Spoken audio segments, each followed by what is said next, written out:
আসসালামু আলাইকুম। ভারত তার উত্তর পূর্বাঞ্চলীয় যে বিশেষ স্পর্শকাতর এলাকা শিলিগুড়ি করিডোর বা চিকেন নেক্স এলাকা, সেটাকে সুরক্ষার জন্য একই সাথে বাংলাদেশ থেকে কোনো ধরনের আক্রমণের কোনো সম্ভাবনা দেখা দিলে তা প্রতিরোধের জন্য সব ধরনের প্রস্তুতি ভারত শুধু নিয়েই রাখেনি, বরং একটা যুদ্ধ একটা প্রস্তুতি তারা এর মধ্যে সম্পন্ন করেছে। আমি বহু আগে থেকেই বলে আসছি, ভারত বিভিন্ন দিক থেকে বাংলাদেশে ঘিরে ধরবে। সেটি যুদ্ধ বিষয়ে কোনো প্রস্তুতির জায়গা থেকে হোক কিংবা ব্যবসা বাণিজ্যের জায়গা থেকে হোক, ভারত বিভিন্ন দিক থেকে বাংলাদেশকে ঘিরে ধরছে।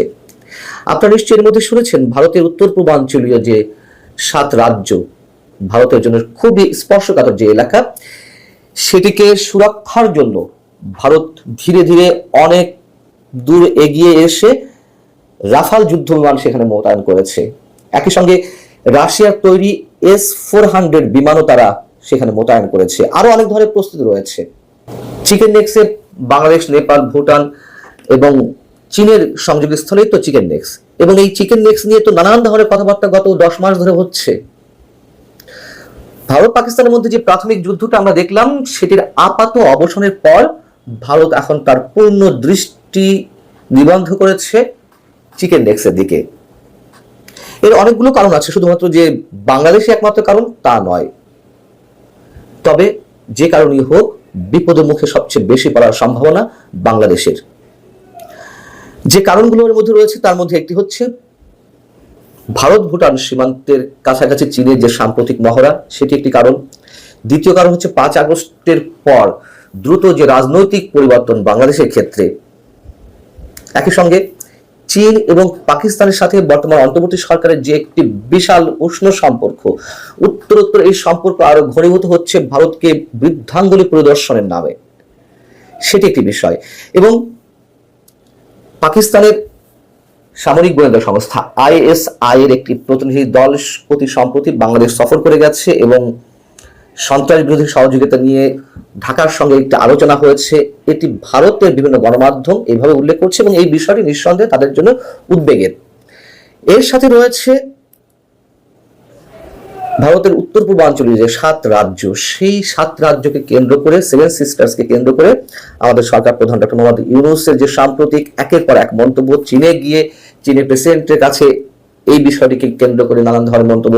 বাংলাদেশের কয়েকদিন আগে চট্টগ্রামে একটি অনুষ্ঠানে তিনি আবারও সে একই মন্তব্য করেছেন। এর বাইরে তার উপদেষ্টা পরিষদের বিভিন্ন সদস্য এবং জাতীয় নাগরিক কমিটি সহ জামায়াতের কোনো নেতা বা কথিত ইসলামী জঙ্গি গোষ্ঠী, আমরা না বললেও মৌলবাদী গোষ্ঠীর যে শীর্ষ নেতারা একের পর এক মন্তব্য করছেন, সেটাকে কেন্দ্র করে নিশ্চয়ই ভারত চুপচাপ বসে থাকতে চায় না।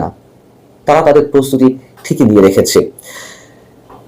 এর মধ্যে আরো একটি বিষয় হচ্ছে যে 3 দশক ধরে পরিত্যক্ত অবস্থা রয়েছে ত্রিপুরার কৈলাস শহরের বিমানবন্দর, এবং এটি ফের চালু করার উদ্যোগ নিয়েছে। কারণ লালমনিরহাটে আমাদের যে পুরাতন বিমানবন্দর, সেটি চালু করার উদ্যোগ নেওয়া হয়েছে। এরকম গুঞ্জন রয়েছে যে সেটির সব ধরনের আধুনিকরণ বা সচল করতে চীনের সহযোগিতা নেওয়া হবে। এই যে চীনের সহযোগিতা নেওয়া হবে, তার কারণ এটি চালু হলে ভারত সীমান্তের মাত্র 15 কিলোমিটার দূরে চীন এবং পাকিস্তানের নজরদারি অতিমাত্রায় বাড়বে। সে কারণে ত্রিপুরার কৈলা বিমানবন্দর বা কৈলা শহরের যে বিমানবন্দর, সেটি চালু করার উদ্যোগ নেওয়া হয়েছে এবং এর মধ্যে ভারতের এক্সপার্টরা সেই বিমানবন্দর এলাকা পরিদর্শন করেছেন। এই যে নানান ধরনের যে উদ্যোগগুলো আমরা দেখছি, সেটি দিয়ে ভারত বোঝাতে চাইছে যে এটি শুধুমাত্র তাদের সতর্ক অবস্থা নয়, বরং যে কোনো দুঃসাহসিক কাজ, সেটি চীনের পক্ষ থেকে হোক, বাংলাদেশের ভূখণ্ড ব্যবহার করে বা বাংলাদেশের পক্ষ থেকে হোক, সেইগুলো শুধু মোকাবেলা করা হবে তাই নয়। প্রক্সি জোট, গ্রে জোন যুদ্ধ এবং প্রযুক্তি চালিত সংঘাতের এই তুমুল উত্তেজনাময় সময়টিতে ভারত একটি স্পষ্ট বার্তা পাঠাতে চাইছে যে করিডোর, চিকেন নেক করিডোর কেবল তাদের একটি পথ নয়, এটি একটি লাল রেখা, অর্থাৎ সেটিকে কেন্দ্র করে কিছু করা যাবে না। আমরা জানি যে চিকেন নেক মাত্র 20 থেকে 22 কিলোমিটার প্রশস্ত এবং এটির সঙ্গে ভারতের উত্তর পূর্বাঞ্চলীয় যে 7 রাজ্য, সেটির সঙ্গে ভারতের মূল ভূখণ্ডের একটি যোগাযোগের ব্যবস্থা। এবং ভারতের এই 7 সিস্টার্সের সঙ্গে ভারতের মূল ভূখণ্ডের যে যোগাযোগ বা পণ্য সামগ্রী আনা নেওয়ার বিষয়টি বাংলাদেশের মধ্য দিয়ে চালিত হয়ে আসছিল বেশ কিছুদিন ধরে, সেটিও ভারত সেটির উপর নির্ভর না করে ভারতের কলকাতা থেকে সেভেন সিস্টার্স হয়ে মিয়ানমার পর্যন্ত তারা একটি রুট করছে, 22,000 কোটি টাকা তারা এর ব্যয় ধরেছে। এখন বাংলাদেশ কি করছে?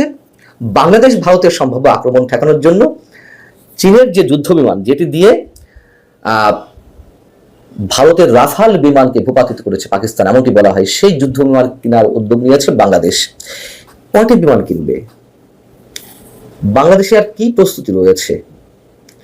দেখুন, ভারতের প্রতি একের পর এক হুমকি বর্তমান অন্তর্বর্তী সরকারের খোদ নির্বাহী প্রধান উপদেষ্টা ডক্টর মোহাম্মদ ইউনূসের পক্ষ থেকে যে একের পর এক নানান ধরনের উত্তেজনাকর বক্তব্য, যুদ্ধের জন্য প্রস্তুত থাকতে হবে, আমাদের যুদ্ধ করতে হবে, যুদ্ধের জন্য প্রস্তুতি এমন অবস্থা নিতে হবে যাতে আমরা না হারি, এবং অন্যান্য বক্তব্য রয়েছে এর সঙ্গে।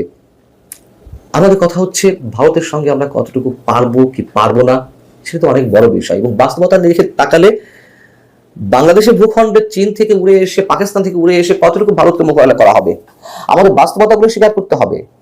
আমি বলছি না ভারত এখনই আক্রমণ করছে বা বাংলাদেশকে আক্রমণ করতে হবে, কিন্তু কেন আমরা এই ধরনের উত্তেজনাকর বক্তব্য ছড়িয়ে আমরা নিজেদের বিপদ নিজেরা ডেকে নিয়ে আসবো? এখানে মানে বলতে সমস্যা নেই, নাক টিপলে দুধ বেরোয়, এমন কোন নতুন উদীয়মান নেতারা তারা নরেন্দ্র মোদীকে টেনে হিচড়ে নামাতে চায়।